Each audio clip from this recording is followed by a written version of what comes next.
In today's video, I'm going to teach you how to group time by hours and minutes using Tableau. This is a handy guide if you're working with data and want to break down time for more detailed analysis. Let's dive straight in.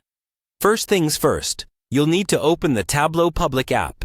If you don't have it yet, make sure you download and install it. Once you're in, access your worksheet where you're planning to perform this time grouping exercise. It's important to have your data set ready, particularly with the date-time dimensions that we'll be working with. Once your worksheet is ready, you're going to need to drag your date-time dimensions to the rows section. This action will help us start organizing the data by the time specified. Once they are in the rows section, you'll see that the data is now being organized chronologically. Now, focus on the drop-down at the top that shows these dimensions. Click on it and navigate to More, and from the options available, select Minute. By doing this, you are telling Tableau to first break down the data by each minute within the date-time dimensions.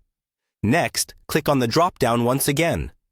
This time, you want to select Discrete.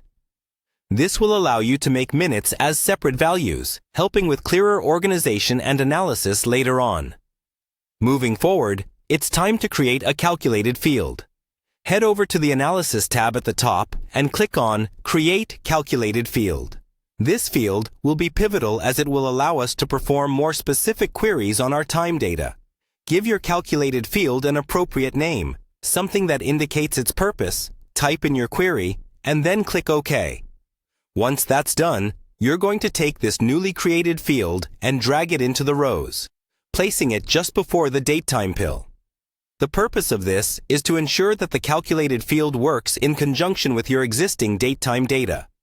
Following this, copy the datetime from the rows and drag it over to the text shelf. This step will enable you to display the datetime values more descriptively. Finally, we'll go back to the drop-down once again, revisit More, and this time select Hour.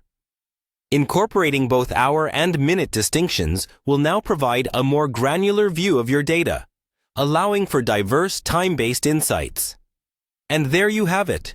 You've successfully grouped your time data by hours and minutes in Tableau. This technique is useful for pinpointing time-specific patterns and trends within your data. Thank you for watching, and I hope this guide helps you with your data analytics journey. If you found this video helpful, make sure to subscribe and stay tuned for more tutorials.